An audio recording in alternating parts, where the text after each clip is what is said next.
I got a loaded question for you. If nations are spending billions of dollars to prepare for war, does that mean world peace is just bad business? In 2024 alone, the world collectively dropped over $2.46 trillion on military spending. That's trillion with a T. It's the highest it's ever been. And no, it's not because someone finally figured out how to make laser sharks. You could fund free college, solve world hunger, or buy Twitter several dozen times. But why do that when you could build a laser-guided missile that can almost hit its target? War, it seems, is still the hottest subscription model around, and business is booming. We're not just talking about bombs and bullets anymore. This is an era of billion-dollar drones and AI-assisted annihilation. And while most of us are trying to budget for eggs and rent, governments around the world are casually writing checks big enough to make Jeff Bezos blush. From space weapons to underwater drones, the arms race just isn't slowing down, and at this point, it's reinventing itself, glossier, pricier, and more automated than ever. So, fair warning, buckle up. We're about to break down who's spending what, why it matters, and which countries are secretly loading up their shopping carts with stealth jets and cyber saboteurs. Leading the charge in 2025 is the good old United States, accounting for nearly 39% of global defense spending with a cool $895 billion budget. To put this into perspective, that's more than the next 10 countries combined. If defense spending were a sport, the US wouldn't just be in first place. It would be playing a completely different game on a gold-plated field. Right behind the US is China, now holding down 13% of global spending with roughly $267 billion. That's up from just a fraction of that 20 years ago, showing Beijing is suiting up for a long-term role in global military dominance.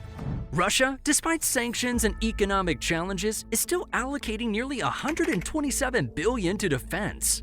Then there's India, steadily climbing the rankings with a budget exceeding $75 billion. And Saudi Arabia, clocking in over $74 billion with a focus on high-tech imports and regional dominance. The NATO alliance altogether is dropping over $1.3 trillion. That's a lot of money for an organization where every member has a different opinion on what counts as a threat. So what does this all mean? Global defense spending is getting smarter, more tech-focused, and way more strategic. Everyone's hedging their bets, building alliances, and quietly preparing for threats that may or may not ever show up. Because if history's taught us anything, it's this. It's always better to have the toys before you need them. Now that we know who's throwing money into the defense fire pit, the next question is, where's all that money actually going? Not every dollar buys tanks and missiles. In fact, modern warfare has gone full Silicon Valley. Data, drones, and algorithms are the real VIPs now. Grab your nerdy glasses and pocket protectors, and let's break down the spending. Globally, the defense budget pie is typically sliced into four main chunks. Personnel. Wages, pensions, and benefits. It's still the largest slice in most countries. Then you have weapons and equipment procurement, tanks, jets, submarines, and rocket launchers. Then research and development, everything from stealth tech to quantum radar, whatever that is. Finally, operations and maintenance, because a billion-dollar jet still needs a mechanic with a wrench.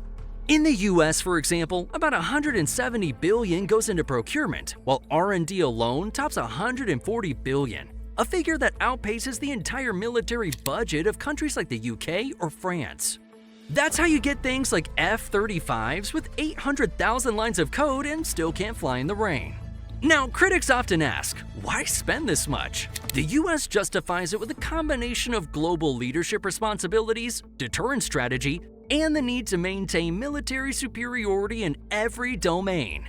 That's land, sea, air, space, and increasingly, cyberspace. Of course, that kind of cash burn doesn't go unnoticed. Allies see it as a reassurance. Adversaries see it as provocation. And taxpayers, well, many just hope the Pentagon can finally get its books to pass an audit someday. Still, the numbers don't lie. When it comes to military spending, America is lapping the competition. And the message is clear: peace through strength. And a very, very large checkbook. While the US continues writing blank checks to every corner of its military complex, China has been busy building and spending in silence. Over the last 2 decades, China's military spending has grown consistently at around 7 to 10% annually. That means even while global economies are flushed down the drain, China keeps treating its defense budget like a stock portfolio that just can't lose. And what's all that money building? Well, for starters, naval dominance. China now boasts the world's largest navy, over 370 ships, more than even the US fleet, though not necessarily with the same firepower yet. And missile systems. From anti-ship ballistic missiles to hypersonic glide vehicles, China is investing heavily in weapons meant to keep US forces at bay in the Indo-Pacific. And AI, cyber, and surveillance tech. From drone swarms to facial recognition grids that double as military infrastructure, China is turning innovation into intimidation. Their spending strategy is laser-focused. Regional control first, global reach later. The South China Sea has become less of a disputed waterway and more of a high-tech showroom for Chinese naval power. And Taiwan is the quiet backdrop behind much of this military buildup. And here's the twist. China doesn't exactly host press tours of its weapons labs. Despite its massive investments, China's military transparency is, let's call it, opaque at best. While the US publishes detailed breakdowns of its budget, China gives the world something closer to a "trust me, it's fine" shrug.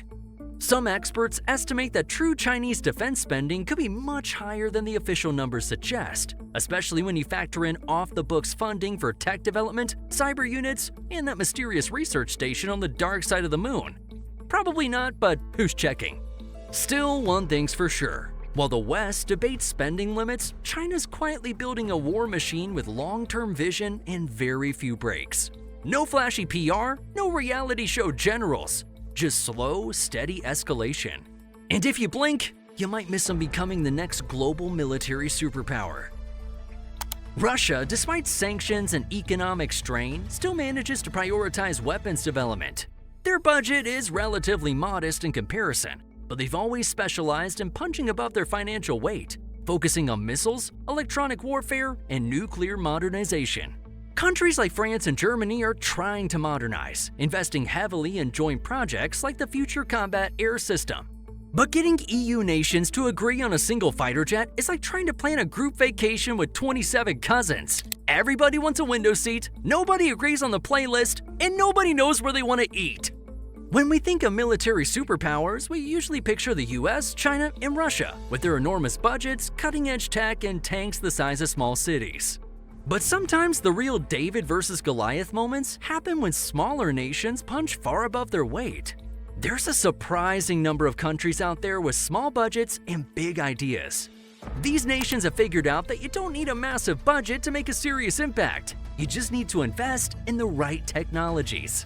Israel is the first name that comes to mind here. Despite having a defense budget that ranks around $30 billion, Israel has carved out a reputation as a military tech innovator. Most people know them for their Iron Dome, a missile defense system that saved countless lives by intercepting incoming rockets. And that's not all. Israel's also leading the charge in cyber warfare with companies like NSO Group and developing drones that can fly in swarms undetected. Their small but highly trained military uses technology to create operational advantages that allow them to dominate in intelligence, air power, and even cyber espionage, all with one of the smallest defense budgets in the developed world. The lesson here is, you don't need to outspend your enemies, you just need to outthink them. And then there's the United Arab Emirates, whose defense budget sits at about $24 billion.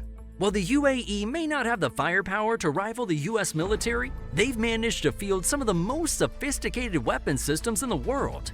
From state-of-the-art air defense systems to unmanned aerial vehicles, the UAE has taken a high-tech approach to defense that's earned them the title of one of the most advanced militaries in the Middle East.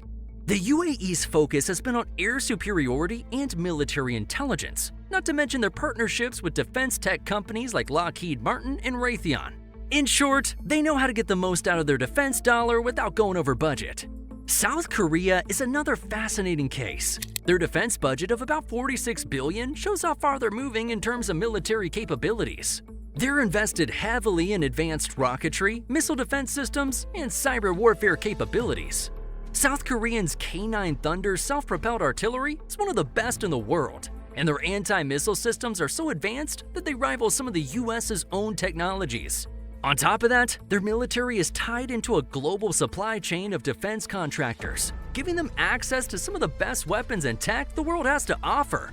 They don't have the budget of a global superpower, but they sure act like it.